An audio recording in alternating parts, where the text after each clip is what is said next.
Yung natalo kami sa Iran, which is yung Iran is top team, sila yung nagcha-champion sa Asian Championship.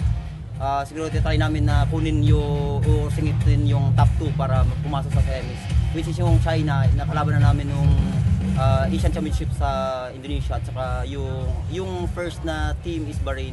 So kaya namin, i-try namin lahat ng best namin para sungkitin yung top 2. Siguro yung team namin, which is sa Southeast Asian kasi, natalo namin yung Vietnam tsaka Thailand, which is sa SEA Games hindi lang pinasok, which is indoor.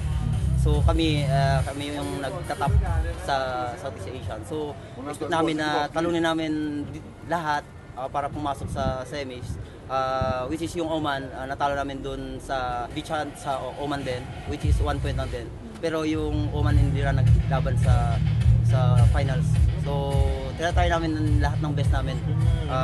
Yun yung expectation ng mga coach namin na all out lang every game, every schedule.